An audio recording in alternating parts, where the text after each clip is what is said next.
What's going on, guys? This is BroncoJuggalo, and I am coming to you with my full 2018 Halloween spoiler review. Okay, guys, I love this movie. It wasn't the best in this franchise, in my opinion, but it's far, far from the worst. I really enjoyed it. I had a lot of fun with it. This is definitely a movie that paid off all of the angst and wants that I've had for this franchise for a long time, since Halloween H2O 1998. Everything we've gotten between H2O and now has been dog shit. So I am extremely excited for this review and for this movie. Now, that is not saying that this movie is perfect. Very few films are perfect. I do have a list of perfect films, and Halloween 1 is on that list. If you don't think so and you think I'm nuts, I don't care. Hey guys, so you know the basic plot line here. Laurie has been prepping for years for the return of Michael Myers. She's even outfitted her house with extreme security measures. She has a shooting range where she blows up mannequins. Pretty funny and pretty gruesome at the same time, actually. Because it's eerily creepy. Which her granddaughter finds out later because it freaks the hell out of her. Laurie has been preparing for 40 years. She was traumatized by the events of 1978. So badly, it has ruined 2 marriages and lost her daughter, practically, and her granddaughter. She had her daughter taken away from her when the daughter was 12 years old, and because the state declared her to be an unfit mother. She basically was trying to prep her daughter like John Connor and Sarah Connor from Terminator. Always preparing, getting ready for fighting, getting ready for killing, getting ready for shooting, all these things. And just like John Connor, her daughter, Karen, played by Judy Greer, resisted that, and she spent years trying to get over that. Well, it turns out that she should have listened more to mommy and stopped being such a little bitch. And that is one of my negatives here, guys, is I don't like the characters of the parents. I thought the father, Ray, was a complete and useless weakling, and I found the mother, Karen, to be annoying and just completely naive and full of shit.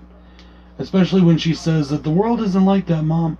The world is a good place, filled with hope and love and blah, blah, blah. And I was like, no, it's not. It's a shithole, and you need to get used to that. However, I don't have a big of a bone with her performance as some people do. I didn't mind it. It's just I don't like the characters. I didn't like what they were doing. I love Laurie's relationship with her granddaughter. Her granddaughter loves her. Her granddaughter understands her. Her granddaughter forgives her for the things that she's done or things she may have done. She does wish that she would get over it, but she gets it. Right. So anyways, where was I? Sorry. Michael is being transferred from Smith's Grove to a state facility, basically just a straight up prison. And his bus wrecks, he escapes, and he heads right back to Haddonfield, where of course carnage ensues. Now, something I really love about this is it really took it back to the original. Michael was just flat out Michael here. He killed at random, he killed different people. Anybody that got in his way was dead, including a little kid.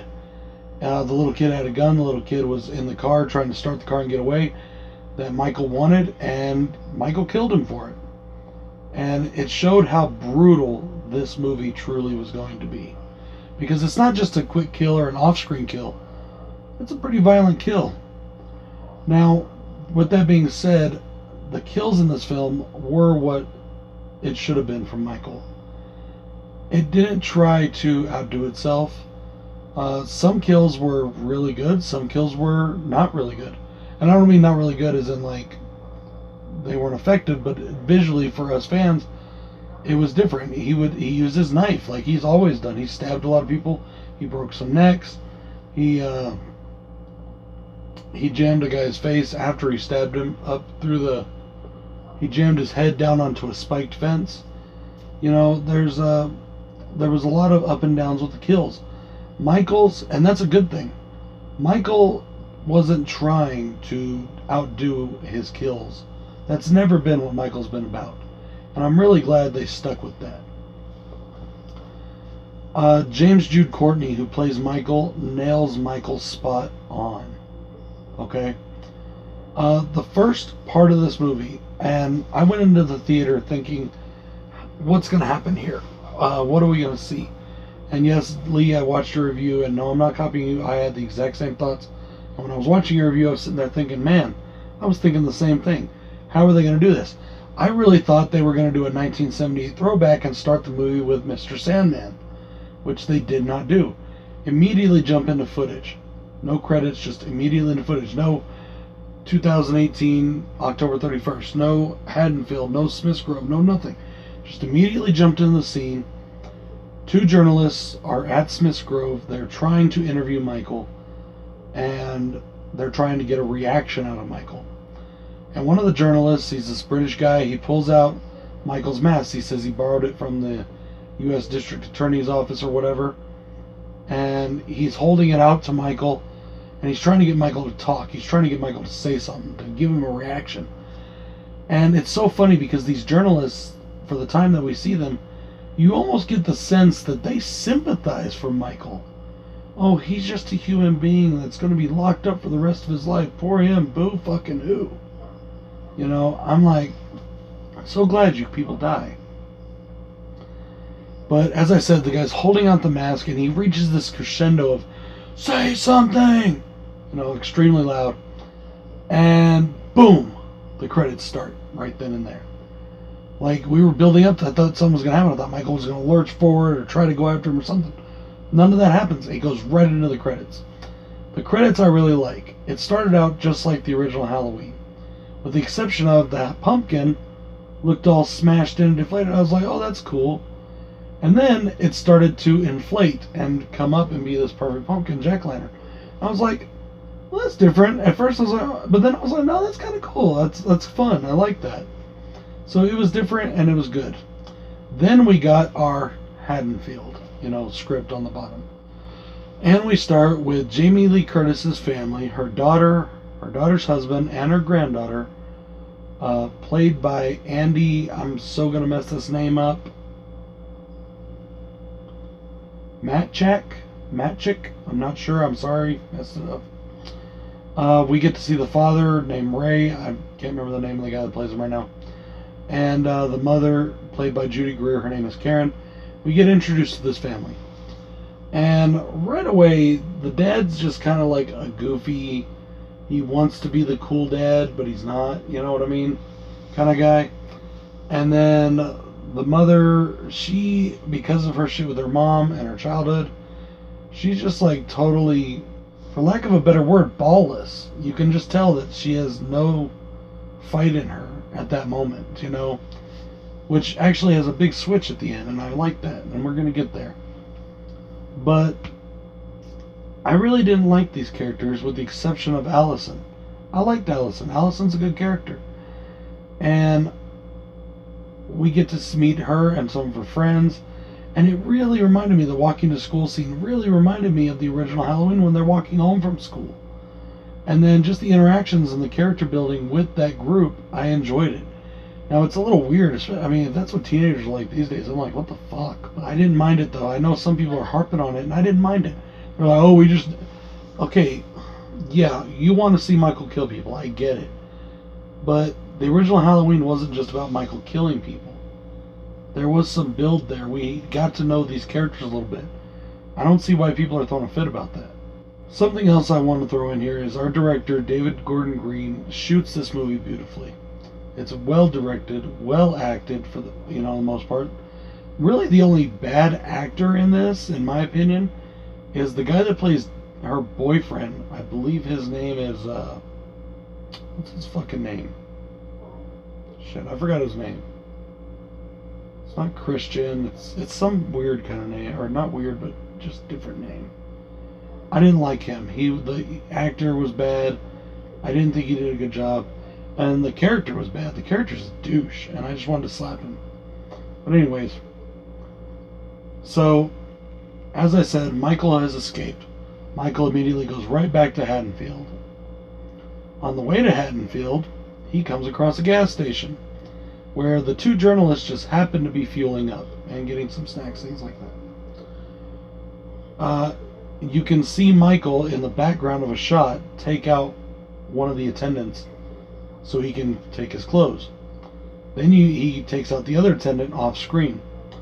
The girl goes to the bathroom. And the guy, he's sitting there trying to pay for the gas, whatnot. And he finds the dead bodies. Michael is already in the bathroom. And this is something else that I really like, is all the Easter eggs. And this scene is an Easter egg throwback or salute, whatever, to Halloween H2O, the bathroom scene there. But this one was done way better in my opinion. Michael's freaking this girl out. Then he reaches over and he drops the teeth. And we saw that in the trailer of the guy that he just smashed his face in just a little while ago, the gas station attendant. And it shows you how brutal this movie truly is going to be. Now, keep in mind here, Michael has still not gotten his mask. Michael has killed probably 7 people already, and he is yet to get his mask. He's killed 2 gas station attendants. He's killed a little boy and his father who were on the way to go hunting, who came across the bus, and he killed at least 2 guards. At least 2. All of this has happened before Michael even gets his mask. And you get to see his face. Not too much. It's always like a little hint there and a little hint there. The way it's shot is you can kind of see it, but not really.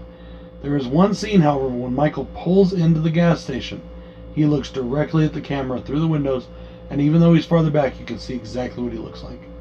And it looks good. He looks really good. He looks really great. He looks in shape. He looks big. He looks bulky. He does not look like an old man. Okay? At least not a decrepit old man. People talk about, okay, well, Michael's going to be 61 or whatever in this movie, and blah, blah, blah, blah, blah. And how are you going to be afraid of his age was not a factor, let me tell you. And once you put that mask on, you completely forgot about it. I did. It literally went out of my mind. He was just Michael Myers again. There was no age. There was nothing. I didn't ever once think about him being a 60-year-old again. Ever. In the film. And that's something I'm hoping I can get a shot of this. I don't know if I'll be able to yet, because the movie just came out, and I don't know if we're going to have a shot available. But Michael, after he kills the girl, and then he kills the British guy, so that's 8 people now he's killed, about 8 people he's killed now before he's even gotten his mask on. He goes to their trunk, he opens it, he pulls out his mask, and he puts it on. And right when that happened, chills went right up my spine. And he shuts the trunk, and there's this beautifully shot scene with Michael with the camera inside the car looking out through the back glass, and Michael just standing there with his hands on the trunk. And I was just like, oh yeah, here we fucking go. I was ready, you know what I mean? Allison is off at a Halloween dance. The parents are at home, and Lori finds out that the bus has crashed. She is frantically going to get her family to help them to get them to safety. Her mother, earlier in the film, told her basically to get the hell out, that she's no longer welcome until she can get over this shit. Until she shows up at the front door again with cops behind her, saying, we gotta get the fuck out of here and go over to my house, which is like a fucking military compound that I've got all secured and locked down. And that's something else I love, is Lori's house, you know. It is basically like a fortress. And you think that all those things that she has, like, it showed some in the previews, a few of the previews, but like, she'll hit a button or a switch and steel gates will come rolling down on the doors and windows. She hits another button on a remote, and the entire kitchen island moves over, and there's a, bunker downstairs with guns and food and everything for her to survive if she needs it. There's a shooting range out back, which her granddaughter stumbles into as she's running through the woods trying to get away. That is very creepy because it's all mannequins and shit at night. And Lori is just a flat out badass. Okay, she goes out to find her family, and she runs into the sheriff. I think he's the first deputy. I don't know. There's another guy who I think is the actual sheriff. or I'm not sure, but he seems like he's given the orders. But I believe that the other guy is the sheriff, but I'm not really sure. He's in a house looking for Michael, who just killed a babysitter and her boyfriend. Michael is still in the house. She can see the cop looking for Michael through one window, and then on the far side of the house, in the other window, she sees Michael. She raises her gun, and she fires. And she hits Michael. It's a mirror. She saw Michael in a mirror.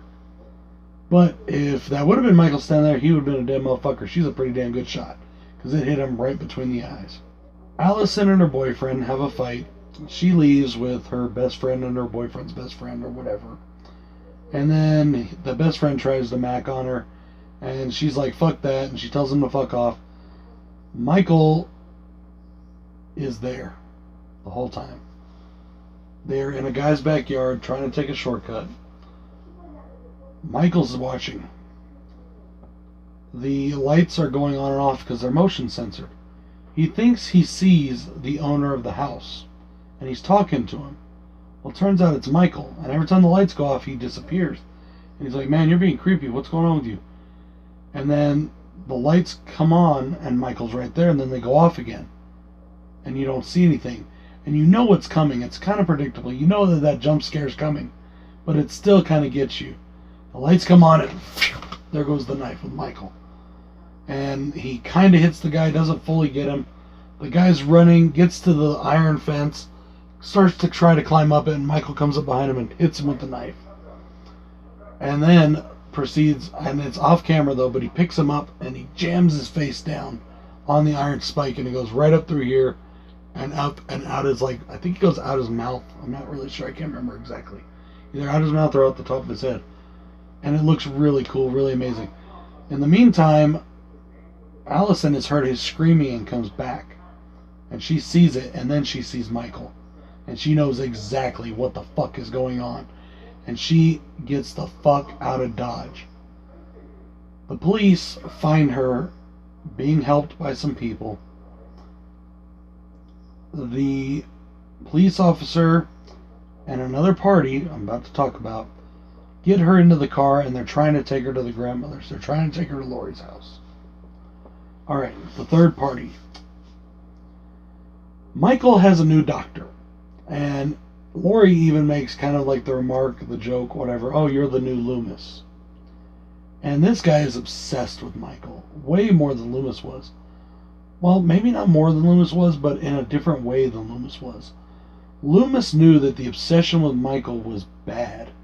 He was afraid of it. He got obsessed with it. He was afraid of his own obsession.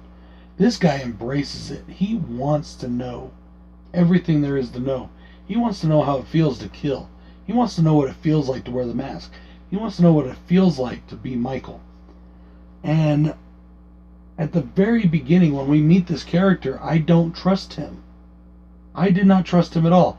People are saying, oh, what happens with him comes out of left field. No, it didn't. Watch him. Listen to the remarks he makes about Michael. You know, all the stuff he says about Michael. This guy's almost fucking in love with him. It's a Harley Quinn situation all over again. So, they're driving along. The doctor's in the truck. The sheriff deputy's in the truck.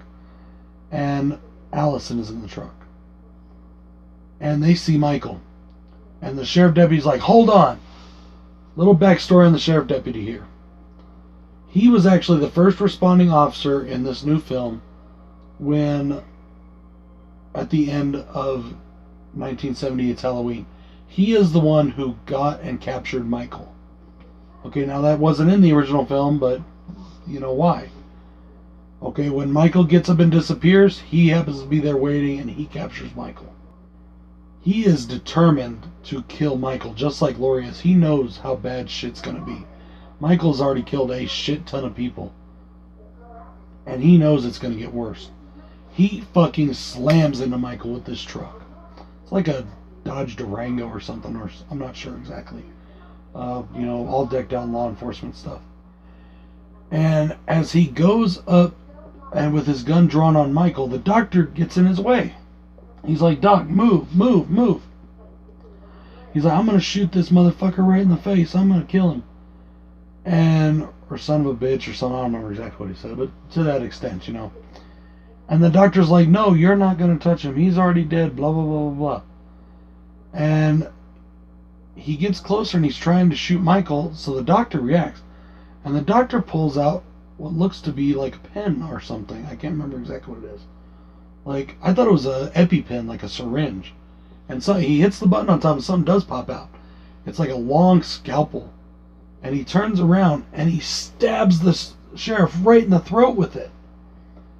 And the guy dies. And then he starts dragging Michael's body back towards the truck. Allison, meanwhile, is watching all this.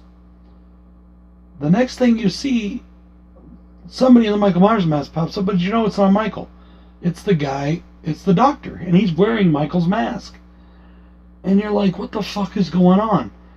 And this was not a con for me. It was just a weird kind of moment. I was like, wait a minute, is Michael really dead? Is that it for Michael? Is that all we're getting? Is this the new Michael, or is he going to try and be Michael now? Is he going to be the killer? What's going on? I'm glad they didn't go that way. My second thought right away was, okay, he then grabs Michael's body and he puts it in the car, and he says Michael's only asleep. And he puts it right next to Allison. And Allison's freaking out, and he pulls the mask off and he sets it down next to Michael. And then he gets in the front seat. You know, this is a police truck. Allison can't get out. Okay, she's trapped in there.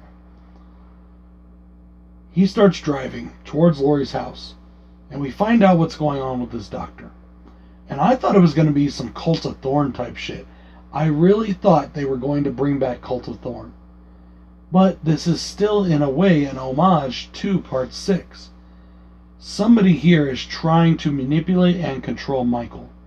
This guy has become so obsessed with the study of Michael that he wanted to know what it was like to kill, and then he also wanted to see what it was like for Michael to hunt in the wild, so to speak. And it's my belief, even though it doesn't come right out and say it, that he caused the bus accident. I believe he caused the bus accident. He wanted Michael to get out. He wanted to see what would happen. As he's driving, he's grilling Allison, and Michael's still unconscious, sitting there in the seat, well, like slumped in the seat or whatever, unconscious with the mask off. And he's grilling Allison. And he's like, I want to know if I want him to talk, I want him to say something. And Allison, smart girl, like, oh shit. I tell him this, that I heard Michael talk, maybe he'll let me go. So she tells him, he did say something. He's like, what did he say? What did he say? And she's like, pull over, let me out, and I'll tell you. Which, of course, Michael didn't say shit. But he does pull over, and he stops, and he turns around. And he's looking at her, and he's like, what did he say? Was it the sister's name? Was it Judith? And that triggers Michael. And the camera is on Allison and on the doctor, and we don't see it. Then the camera pans down to the hands, and Michael's hand is there, and Michael's hand moves. And then we go up, and Michael's got the mask back on, and he's looking right at her. And she's like, fuck, starts screaming. And then the doctor starts talking to him, and Michael just takes one look at him and just leans back and just starts kicking the fuck out of the cage and pins the doctor up against the steering column, and he's like, just keeps slamming him and slamming him. And, you know, the doctor's obviously getting broken up inside. Michael slams him so hard, and then Michael gets out of the truck. He busts the door off and gets out of the truck. The doctor, he pulls the doctor out, throws him on the ground. And the doctor's like, wait, Michael, wait, blah, blah, blah, whatever. Michael just lifts his boot and stomps on his head, and his whole fucking head explodes. Like, it looked gruesome, it was gory as fuck, and it looked amazing. I fucking loved it. And to me, that's why I say it's a throwback to 6. We have somebody trying to control Michael, or manipulate Michael, just like the Cult of Thorn, and once again, Michael shows that ain't fucking happening. I'm Michael Myers, bitch. The only one I don't remember seeing really an homage to was Resurrection and the Rob Zombie films, maybe. Now, there may be Easter eggs there. I didn't catch everything. In fact, in the credits of the film, at the end of the credits, towards the end of the credits, it says Halloween 3 masks used with permission. Somewhere in there was Halloween 3 masks, and I didn't see them. But they put them in there as like a little homage to Halloween 3. Like it really needs to be homaged. There are 2 cops in the film that Michael comes across. 2 police officers that are basically standing guard outside Laurie's house. And they are, to me, an homage to the cops in Part 5. They're a bit silly, they're a bit goofy. Okay? They're talking about their lunches, for God's sake. They're supposed to be on a really important fucking, deal here. And there's a psycho killer on the loose, and they're talking about their fucking lunches. And that, to me, is just, kind of a throwback to 5 and kind of an homage to 5. And I like that. I loved all these little Easter eggs they put. There's multiple Easter eggs to Part 1. During the 3rd act, Michael and Laurie are having it out in the house. And Laurie's searching. As she clears each room, she hits a button and drops the security gates on the rooms. Now, you think she's just clearing the rooms like a tactical officer would. Her and Michael are... she gets in this room that's filled with mannequins that she stores her mannequins in. And Michael's hiding in there somewhere. She knows he is. And her and Michael ensue in a fight. And Michael knocks her out of the window. She hits the roof. Then she falls off the roof. There's like a balcony and off the roof. And Michael comes out and he's looking down and her body's down there. And I'm thinking, damn, is Laurie dead? And then it pans up to Michael. Michael looks away and then he looks back. And Laurie's gone. I was like, oh, sweet. Homage to Part 1. Fuck yeah. A lot of homages to Part 1. The kid that Michael bumps into, the noise that it makes in the trailer is an homage to Part 1. It doesn't actually make that noise that loud in the movie itself. But it's still very cool. Okay, so Michael kills Allison's father, which is good because I thought he was a dumbass anyways. Karen and Allison finally got into the house and they're downstairs. Michael's had his fingers blown off by Laurie. Karen and Allison are downstairs waiting. I'm getting time just towards the end here. Just trying to hurry it along a bit. They are downstairs waiting and Karen sees her old gun. It says KS on it. And I don't know if that's the moment where her fear stops and her protectiveness over her daughter comes in, because now her daughter's there. And she knows that she has to protect her daughter just like Laurie's trying to protect her. She gets her gun and she aims it right at the top. Michael's up there and he rips the balcony off. He knows that they're down there. And he knows that must be the only way in. He rips the balcony off. And she starts freaking out. Karen does. Even though she has the gun pointed up, she's freaking out. Mom, is that you? Mom, I can't do this. Please, Mommy, stop. I can't do that. And then Michael comes full into the doorway up above, the portalway, whatever. And he's getting ready to come down the stairs, and she's like, gotcha. It was a complete fake out. She was fine. Her instincts for being a mother had kicked in at that point. She was ready to roll. She was ready to fight. And she shoots Michael, and it takes him like right here on the shoulder and the side of the face a little bit, maybe. I can't really tell too well. Maybe just more in the shoulder. It may have just been the shoulder. It just the way the blood splatter and all looked kind of... It was actually this shoulder, but whatever. And then we get this great scene where Laurie comes out from behind him, and she's like, trick or treat, Michael.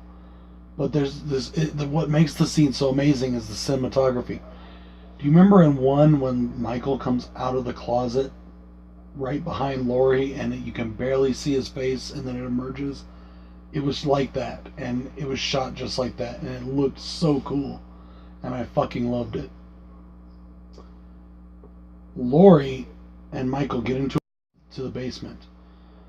She tries to get her daughter and granddaughter out of there, and they're running up, and the daughter gets caught by Michael, and the granddaughter and Laurie are pulling at her, and they finally get her out, and Laurie pulls this lever, and blades slam across the doorway. And I thought it was going to decapitate Michael, but it missed him. And at the same time, gas starts filling the room. And you can see that there's little lighters on the ends of the gas thing. They're getting redder and redder. And then Laurie is looking down. Michael's looking up at them. And they're all three looking down. And she takes a road flare and she lights it and drops it. And there's gas all over the floor too. And that spreads the gas on the floor, which then goes up through the pipes. And you see that those gas that the pipes is coming, the pipes that have the little lighters on it, isn't just in the basement. It's not in the basement. That's in every other room of the house. Laurie, her daughter, and granddaughter get out of the house. The house catches on fire. The house explodes with Michael still in it. Or so we think. Laurie, her daughter, and granddaughter stop a passing truck and they get out of there. They are safe. For now. Michael, is he dead or is he alive? We didn't see him get out. How could he possibly have gotten out? But remember, folks, this is Michael Myers. I didn't think there would be anything after the credits. But we're sitting there anyways, just waiting, because, you know, these days so many movies do. There was no footage, no scenes, no film. But there was an audio. And at the end of the credits, you hear Michael breathing. And you know that he is still alive. And they will be doing a sequel. It's already been greenlit. I cannot wait for that sequel. I hope it's as good as this one was. Now, this movie, as I said, is not perfect. I thought that the dad was kind of a douche and kind of a dork. I thought that the boyfriend was a dork. I thought the writing of the dad's dialogue and some of Karen's dialogue was a little bit bad. But those dislikes are so small in the scheme of this film. This is such a great fucking movie. Now, is it the best in the franchise? No, it's not. But it's up there. It's a good one. I'm definitely interested in seeing how my own ranking is going to turn out. And I can't wait to see this movie again. Maybe, God willing, I'll get a chance again to see it while it's still in theaters. It's harder for me to get to the theaters than it used to be. You know, between work, kids, family, and money and everything, it just takes a little bit more effort than it used to. One of the things that I love about this movie is we spend so much more time with Michael. And I don't just mean like we see Michael in the shadows a lot. And we do see that, but we spend a lot of physical time with Michael. Like there's a great shot, and it comes in one of the trailers too, where Michael, it's just this long shot where he's walking around town. And then he walks into this lady's garage, all the way down her driveway, into her garage, picks up a hammer, walks into her house, and bashes her in the head. Repeatedly. Then he takes the knife from the sandwiches she was making. And then he walks right out her front door into the crowd again. I think by sticking with Michael so much in those scenes, we get to know a little bit more about Michael. But not to say that in a bad way. It's not like we get a backstory like fucking Rob Zombie. Okay, we just get to feel what Michael's feeling. We get to see what he's seeing. And we get to see that what is there is just what Dr. Loomis described. Complete and total evil. No remorse, no regret. Now, as I said, he kills a little boy in the scene to take the truck that him and his father had. There is a baby in the cradle of one of the houses Michael is in. And Michael's walking right towards it with his knife. And it would have been nothing for Michael to reach in and stab the baby. And Lee was saying that maybe it shows that when Michael did not kill the baby, that there is still a little bit of... I don't think that's what it was. I think that it's because the baby was just not part of his agenda. Michael kills at will. Michael kills whoever he wants when he wants. Michael has no remorse. Michael has no conscience. I don't think killing a baby is out of his will. He just didn't care about the baby. The baby meant nothing to him, and he kept walking. You know, the baby didn't have anything he wanted. It wasn't in his way.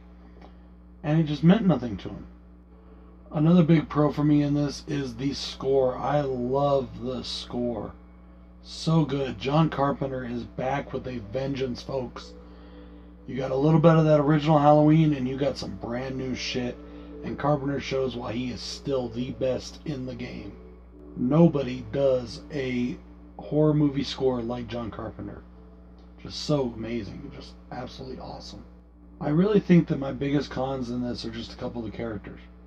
Dr. Sartain, Ray, the father of Allison, and Allison's boyfriend. Those are the only cons I really have in this movie so far. Now I'm sure when I see it again, maybe something will change or something will move or something.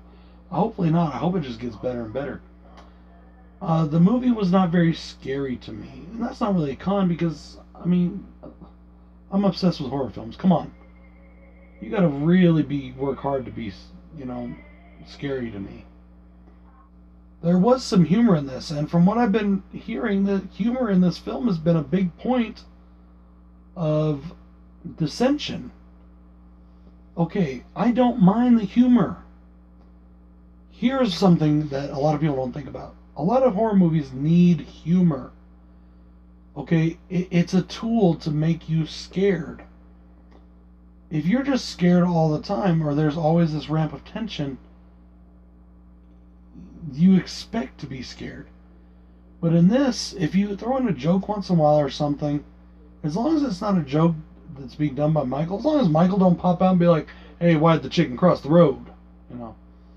Or, who cares? They use that humor to defuse the tension so that when something sudden and frightening happens, you're 10 times scareder. You jump a little bit more. And there's nothing wrong with that. It's a great technique. And I don't see why people are harping on it. Plus, the humor in it is not bad.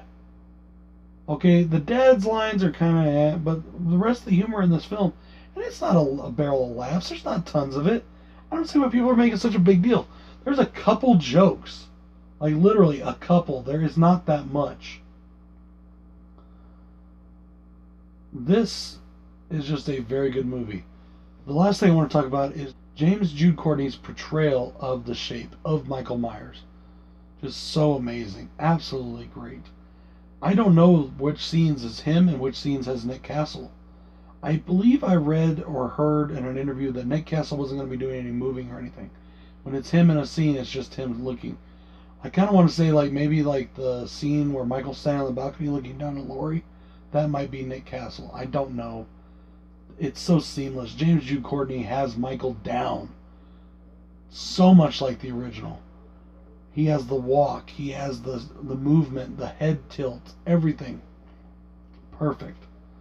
All in all, guys, this is a 5 out of 5 movie. This is an awesome film. This is a you do want this fucking movie in your collection. This is a go to see it in the theaters 3 fucking times. That's how good this movie is. Yes, I am a mega Halloween fan. Yes, it's my favorite franchise. But I'm also a person who thinks that he judges movies fairly. This movie is definitely worth it. And thank God for it, because it totally reverses all the crap we've had over the last 2 decades of Halloween. This is BroncoJuggalo saying peace.